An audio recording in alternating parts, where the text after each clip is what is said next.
right, welcome to the Countertop podcast. This is going to be a podcast kind of on a weekly basis. We all bring kind of a topic to the table, build on it, discuss it, funny, satirical, sad, so on and so forth. We just kind of talk about what we want to talk about.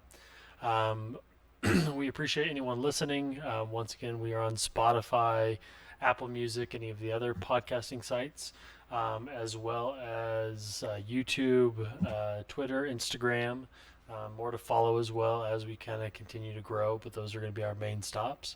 So either give us a follow, a like, subscribe, whatever you may be listening on or watching on. So we appreciate it. Wanted to kind of pass it around real quick. Any housekeeping from last week? None here. Nothing for me. Okay. What a week last week, right? Yes. Some heavier topics last week, so we'll see where we can kind of go with this one today. But I wanted to kind of quickly jump in real quick because I more of an interesting fact that you guys may have already known, but a Reddit post was kind of posted this week on a question asking, excuse me, President-elect, are they given funds, resources, and locations to start preparing for the presidency?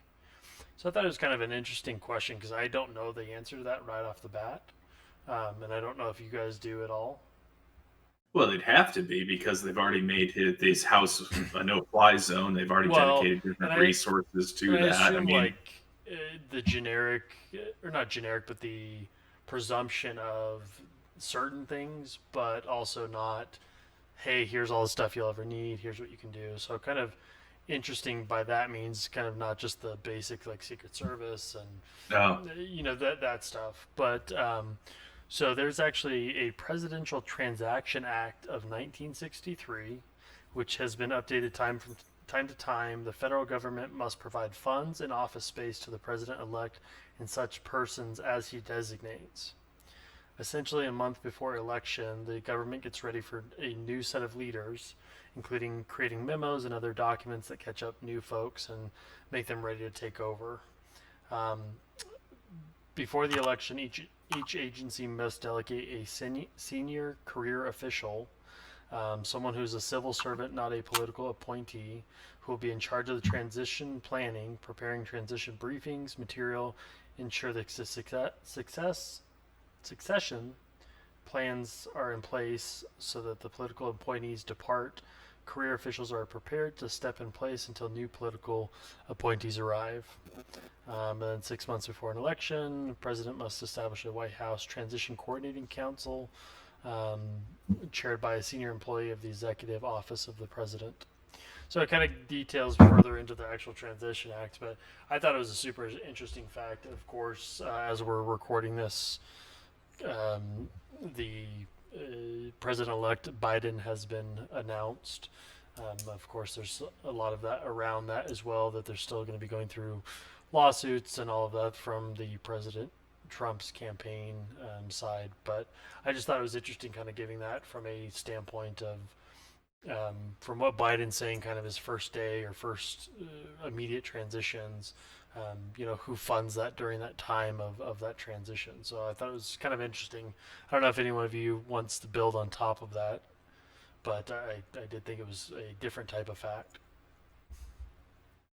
It was educational for me. Yeah, I didn't know that. Does it break down like how much they're allotted or anything like that? It sounded really open-ended. Are we talking open checkbook with our taxes, or when is that not the case? That's true. Yeah, that's true. Especially at that level.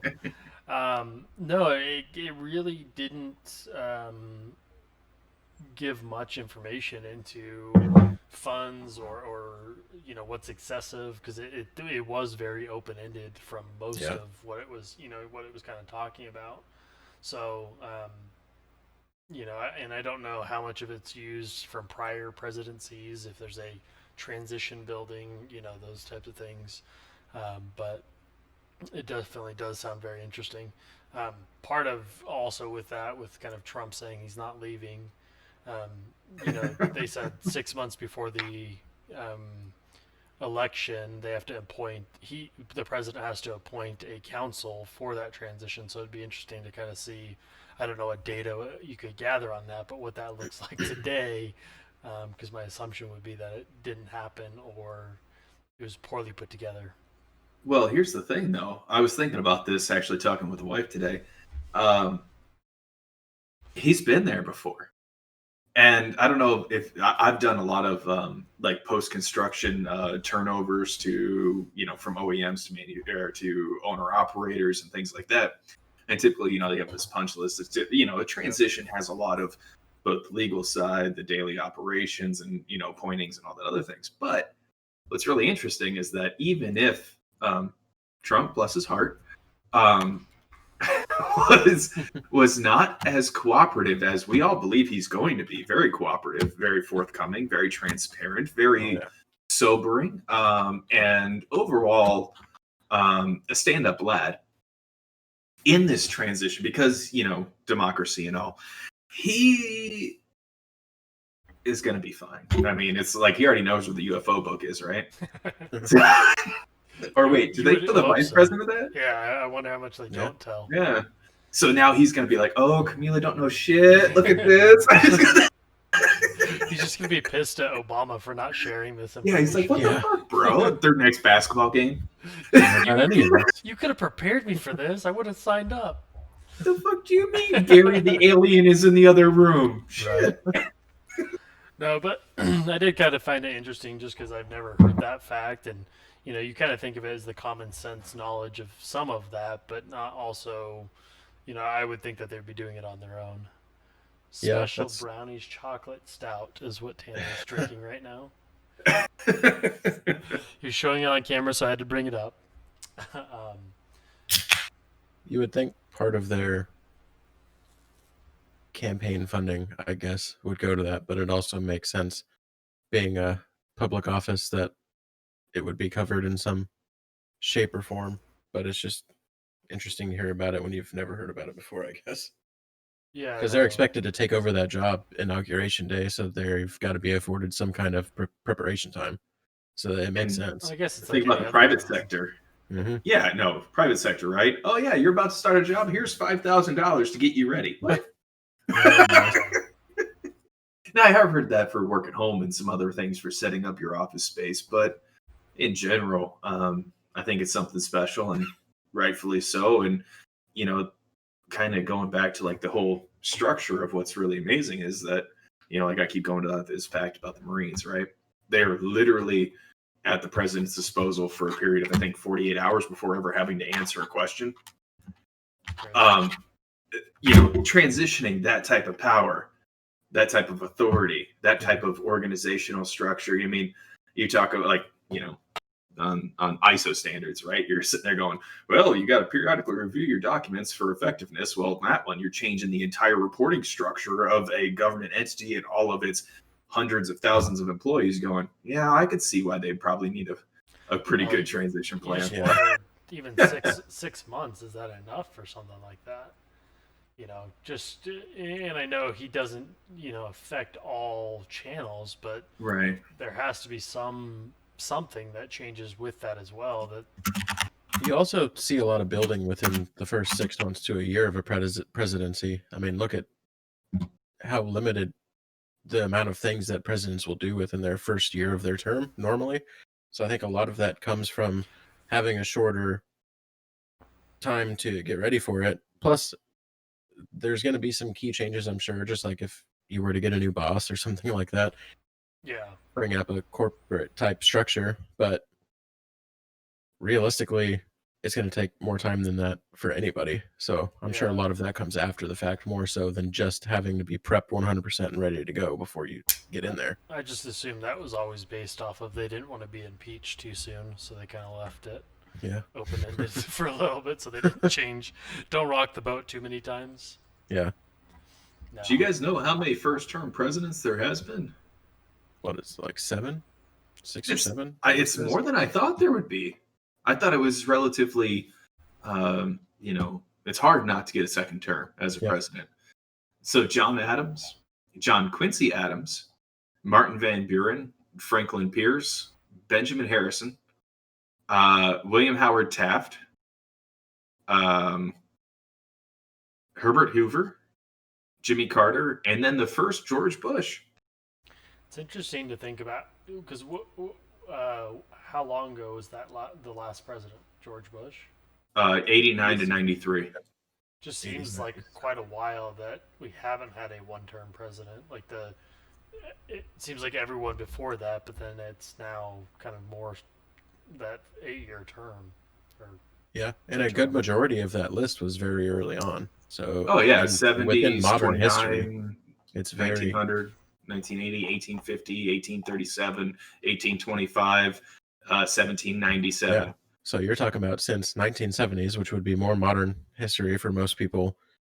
He'll only be the third president to only serve one term. That's, I mean, out of how many there have been, it's somewhat of a statistical anomaly. All right, so changing gears a little bit. Go for it. All right, so you guys know that probably not last week, but the week before, I didn't have a whole lot to contribute. When you were going here? When you were golfing? Is that what that No, okay, no, the next week. Because you didn't contribute much there. Okay, yeah, no.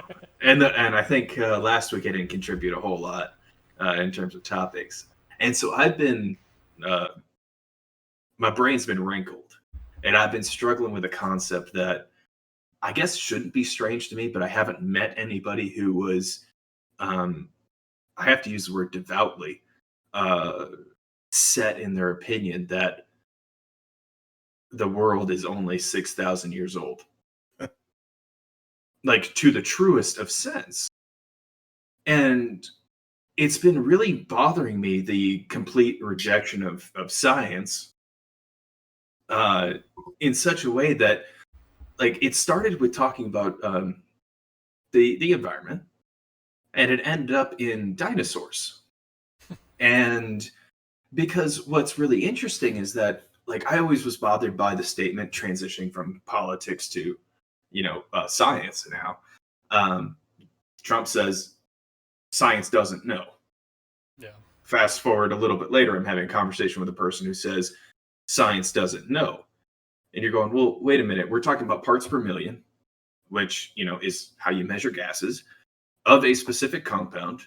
And that's truth. That's not debatable. That's just a measurement. But then you go, so you don't believe ice cores? No, who's to say a level of ice formed in a year?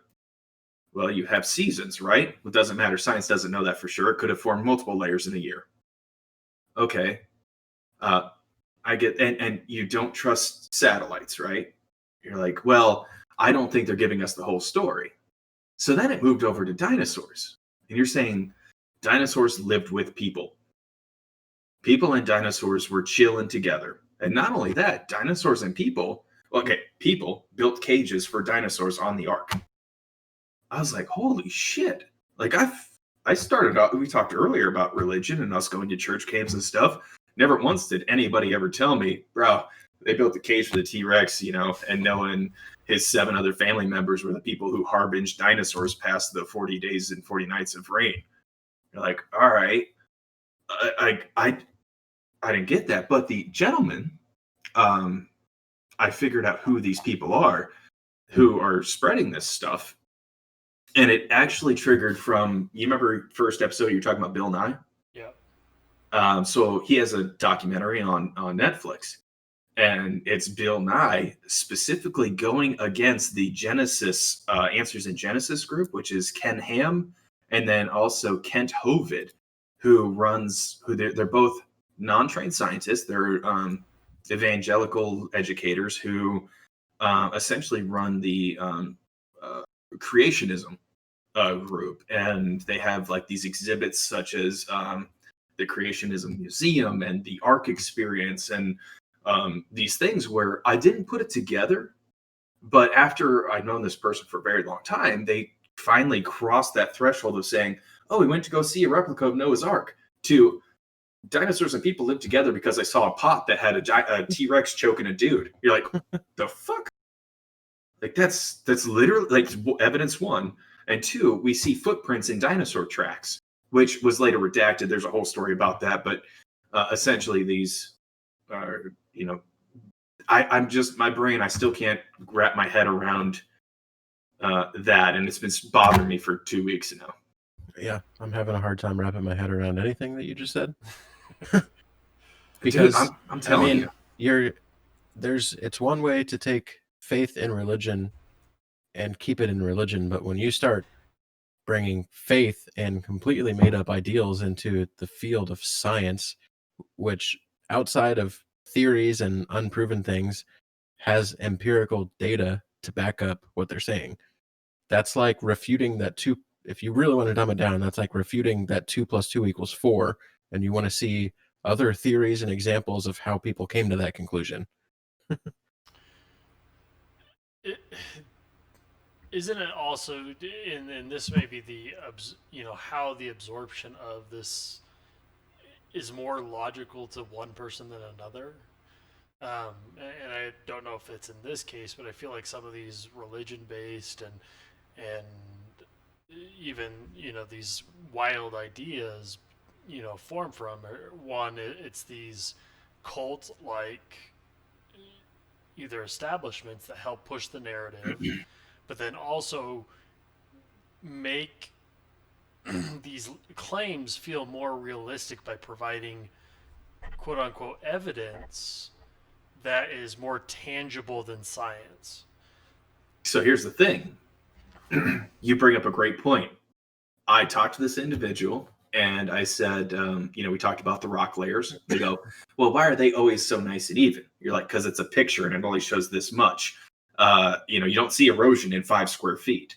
But more so than that, what's really interesting is, and this is taken directly from answersingenesis.org, which I wouldn't necessarily support or ask you to go there, but topic. This is directly from the counter source of creationism in Genesis or whatever. It says, as you add up all the dates in the Bible, this is quote, this isn't paraphrase.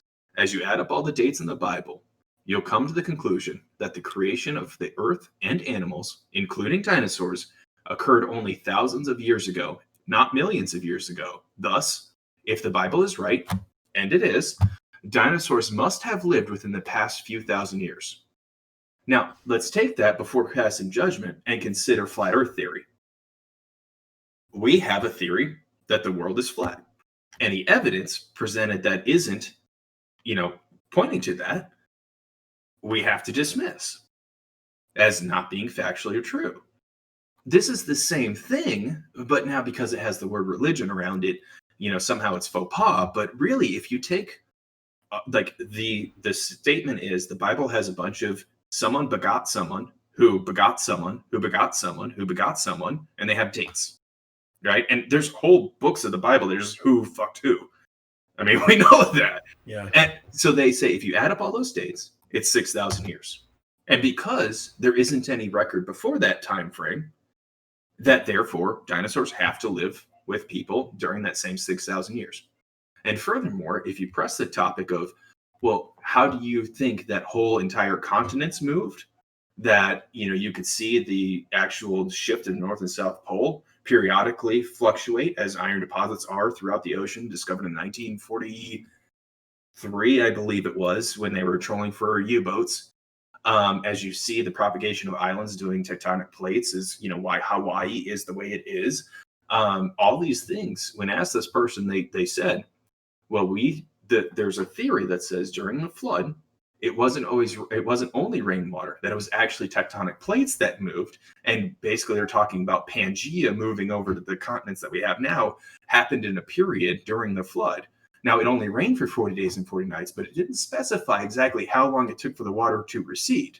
Therefore, any explanations of previous water bodies inland, such as the Mojave Desert, are then able to be explained through the flood.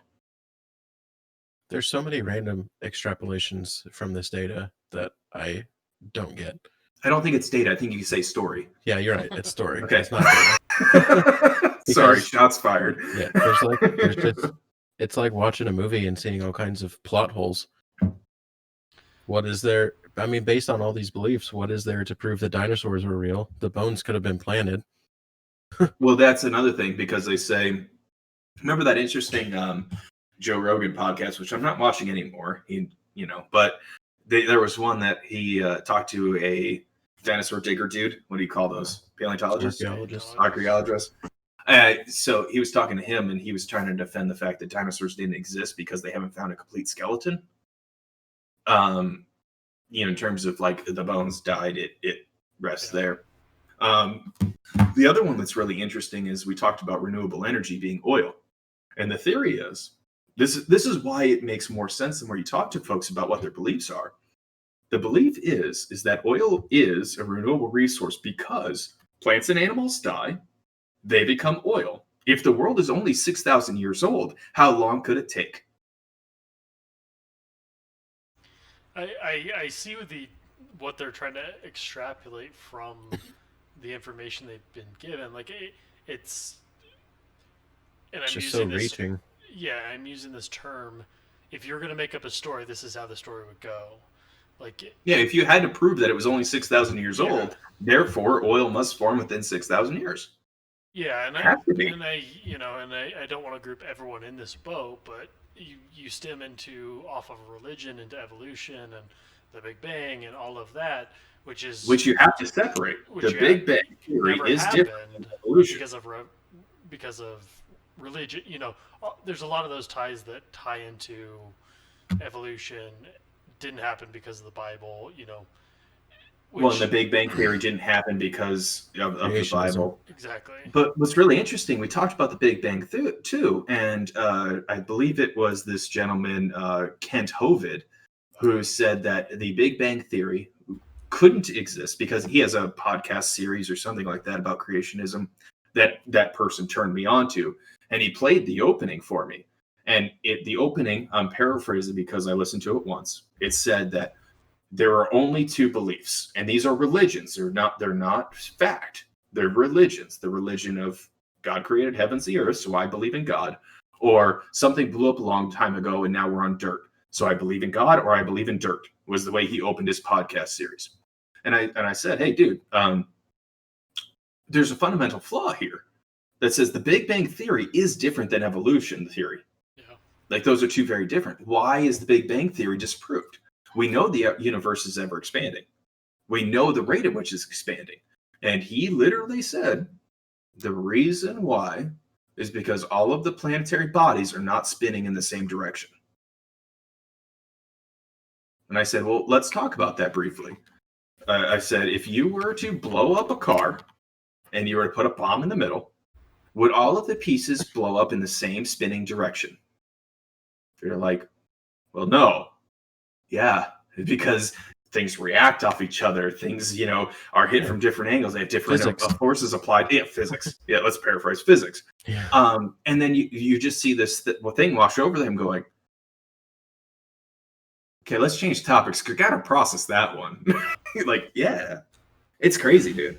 But that's why I've been struggling over the past 2 weeks about this, like trying to wrap my head around one, how to have a conversation with folks that are that far outside of my own viewpoints that say science is flawed, but it is the best that you're doing. The science is the pursuit, not the ultimate answer, right? Yeah.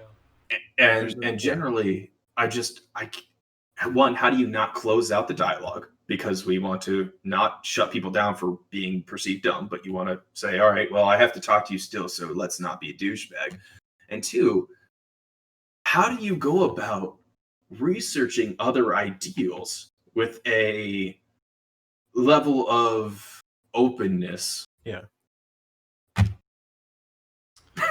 I mean, I guess it's hard either way. If you've got one certain thought ingrained in you, it's always hard to break that. That's why people fight against indoctrination and things like that all of the time. But it's also hard when you have one that is so heavily based on evidence that can actually be found.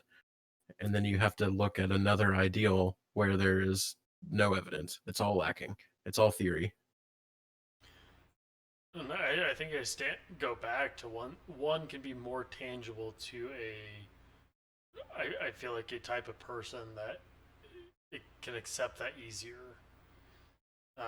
Because I'm okay with feeling, yeah, I don't understand science fully because of my knowledge. I don't understand that, but I feel comfortable with giving it the space I feel like it deserves to say, I believe that because someone did the research. To some degree, I'm okay with that. And I think there's people that are not okay with that, that this seems more logical because they can wrap their Sure. hands around it. And I think from that standpoint, I can see why people can get down this either rabbit hole or whatever you want to call it into believing this because it is more tangible in their eyes versus something else. So I'm smirking a little bit here because legitimately we talked about this, and this person said, I don't do all the research, but I'll listen to people who have and take their word for it.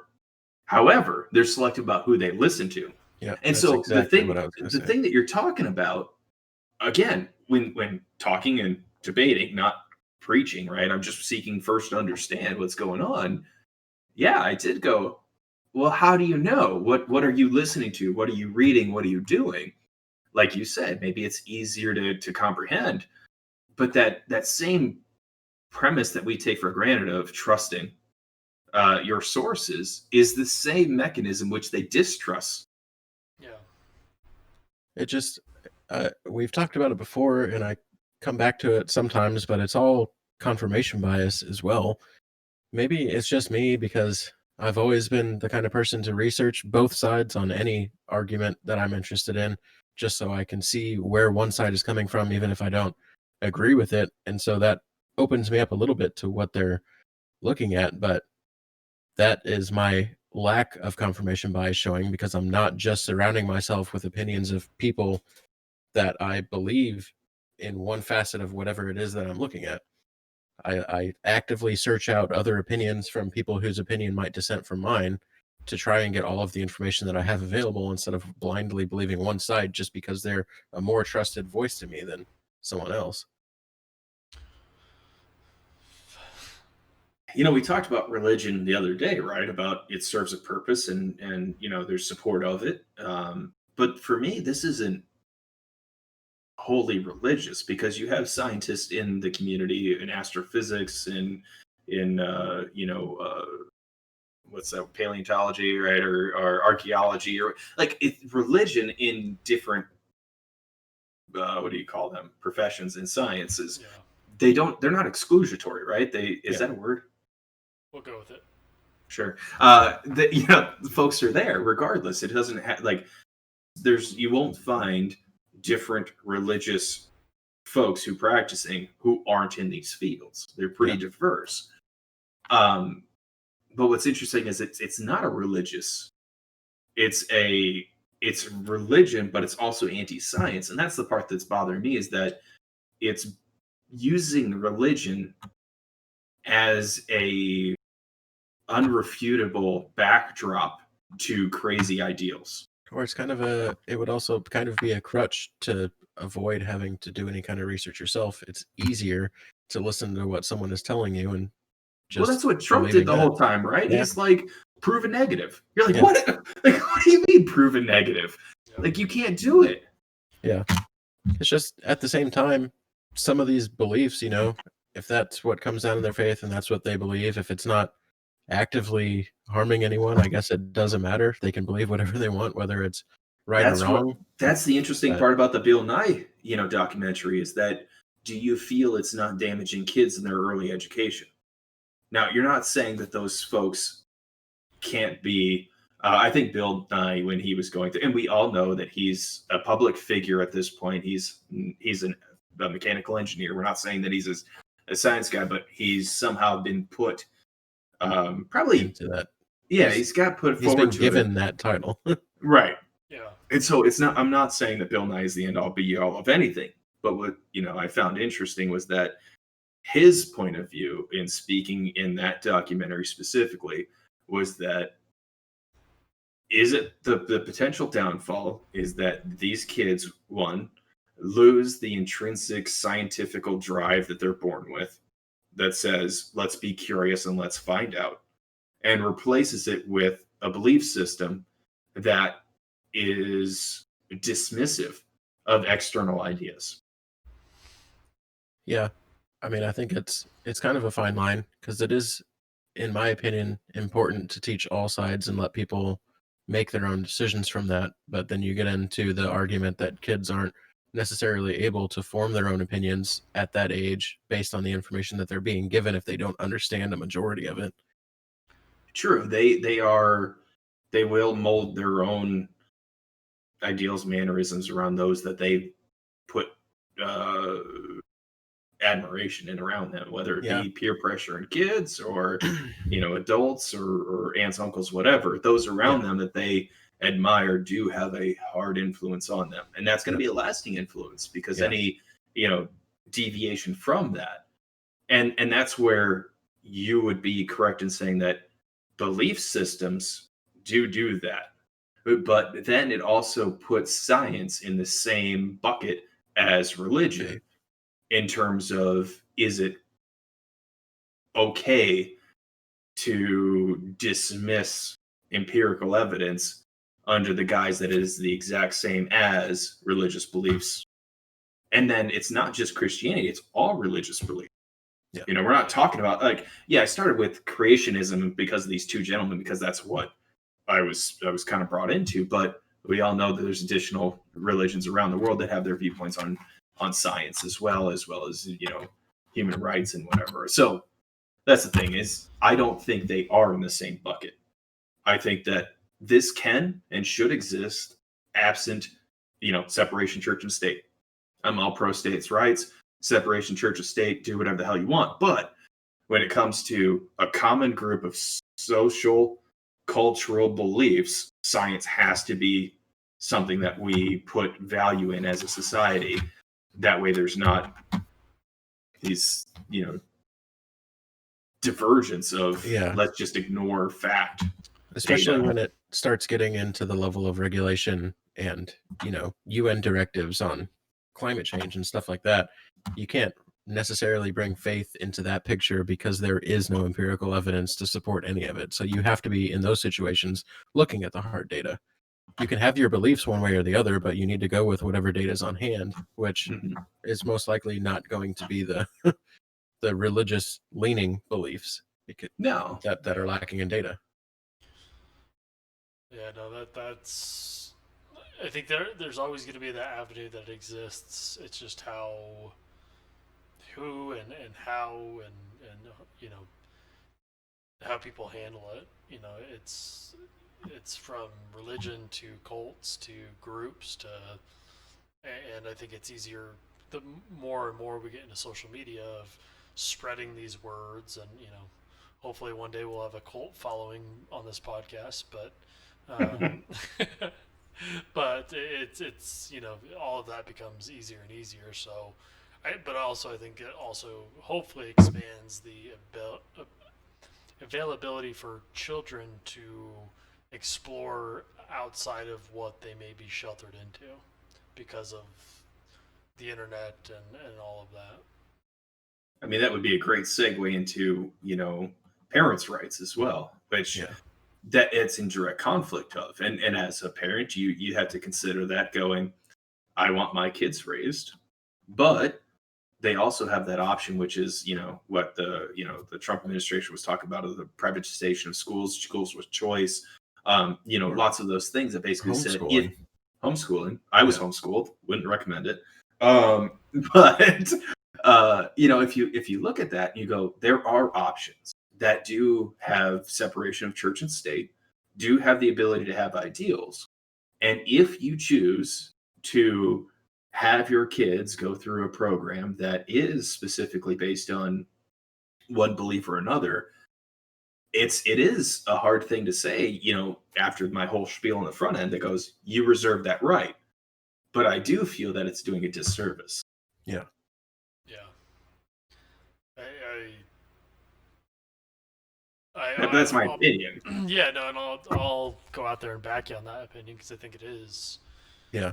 it is It's hard because you're you're separating the child from all of it, which is the hard part about any side of this argument, is Mhm. you're taking away their ability, in this case, to make up their own decision.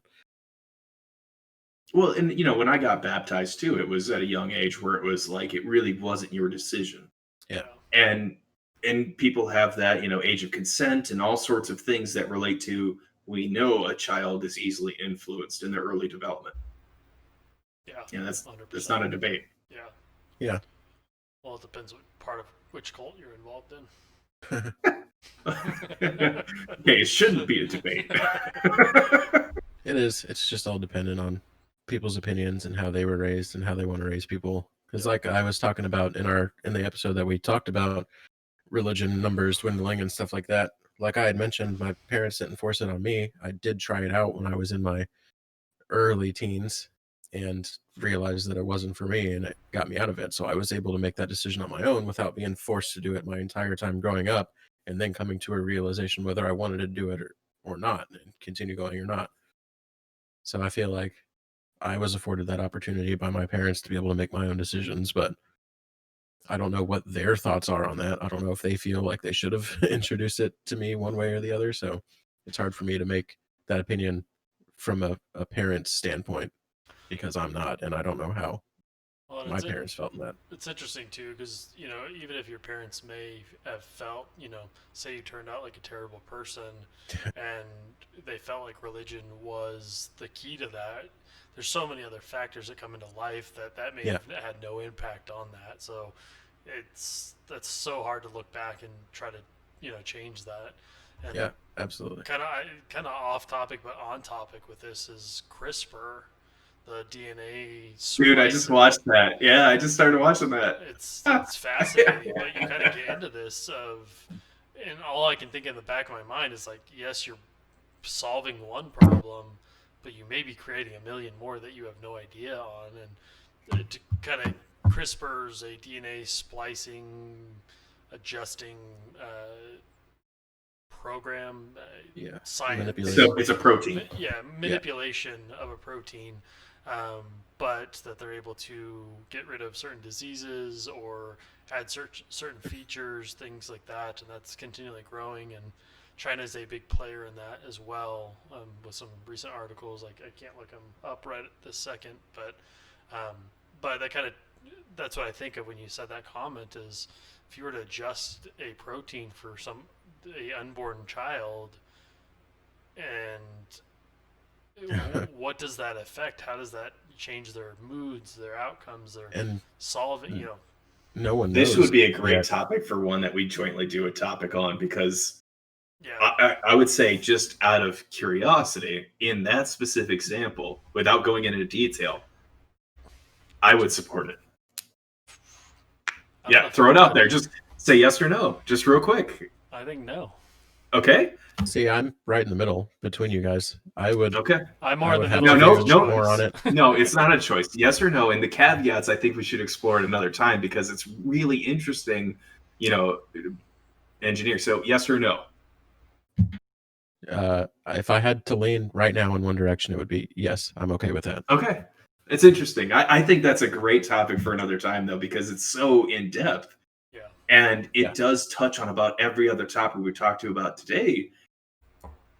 But I mean, all right, I'll go ahead. First, the motion to make that our joint topic for next week. Episode. Yes, a deep dive episode on bioengineering and genetic mutation. Okay. I guess I'll be the no camp and gotta defend everything. You don't have to. No, it's not about defending. I know. I'm good at playing both sides, so I know. I'm just gonna look at examples and current data. No, I think that's why we all suit well, that we're not gonna shy away from that negative data as well. So, or positive.